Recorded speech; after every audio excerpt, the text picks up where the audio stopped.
right, for more on this and get you ready for tonight's tilt here on NHL Network, we welcome in Golden Knights insider Gary Lawless, who's going glasses on, so you know he means business for this interview, Gary. We just heard from Shea Theodore there. How surprising was that when he kind of announced what he went through this summer, and what's the latest update we have on his health right now? Well, obviously, it was very surprising. Shea went to the World Championships, and I spoke to Alain Vigneault about the draft, and he coached Team Canada there and bumped into him at the draft, and he said, Shea was my best defenseman. He was fantastic. This guy has got a huge future. And then a little while later on, it becomes known within the organization what Shea is going through. And I'll give him credit.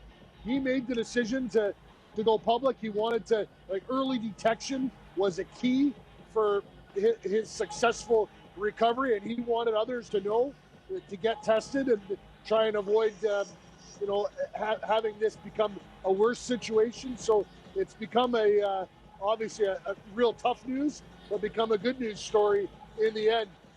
His training was set back a little bit, obviously, because of this. So he missed a few days of training camp, but was on the ice today, and hopefully we'll see him in game action here in the preseason in the next couple of nights. Yeah, and I read that he had a lot of support from people in the NHL around him. Max Pacioretty, his teammate, sending a meal plan, setting him up for his recovery. And, of course, a guy, Phil Kessel, who has undergone the same type of surgery and gone through the testicular cancer, reached out to him to wish him the best as well. So it is a small, tight-knit community in the hockey world, and certainly Shea Theodore feeling the vibes of that. How about Mark Stone going through his first Vegas Golden Knights training camp officially? How does he look right now, and maybe how does he benefit from going through something like that?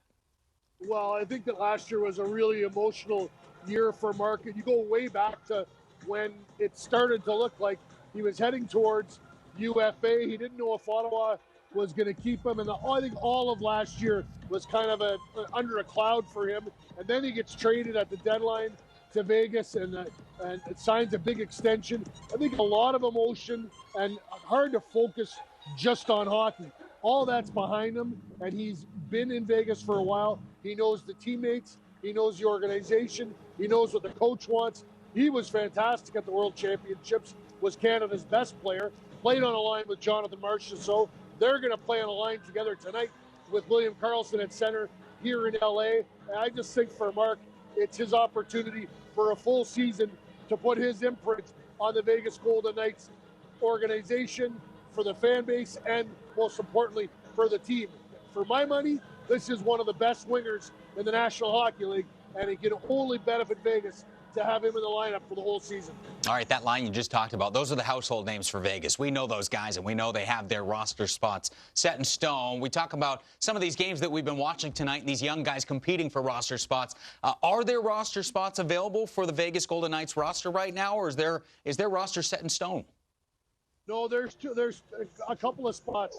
I think on the third line, it looks like there's a spot on the wing there that could be open. And Cody Glass, the first-round draft pick from back in 2017, he's going to play on a line tonight on the wall. He's going to play with Cody Eakin at center and Alex Tuch over on the other wing. They're going to find out if Cody could do that. I think that if you look back in George McPhee's history, Nick Backstrom in his first year in the National Hockey League played on the wing for quite a while. It's a way for a young player to not have to think quite as much, to learn the NHL game, and to play with a guy like Cody Eakin and a power forward like Alex Tuch. That could be a pretty interesting line. Glass played on a line with Pacioretty and Riley Smith on the first night of the preseason, and he looked really good. He can sees the ice very well, and with smart players around him, he can make plays. Valentin Zykov has looked really good in camp. He's got an eye on that third-line wing spot as well. And then you go to the blue line. Colin Miller was traded. There is a spot on the Vegas Golden Knights blue line, I think potentially in the top four. Dylan Coghlan played with Nate Schmidt on Tuesday night in Denver. Tonight, it's Nick Hague's turn to play with Schmidt. We'll see how he fares. Hague scored a beautiful goal in Denver the other night. He's 6'6", almost 6'7". He's got to develop that great stick.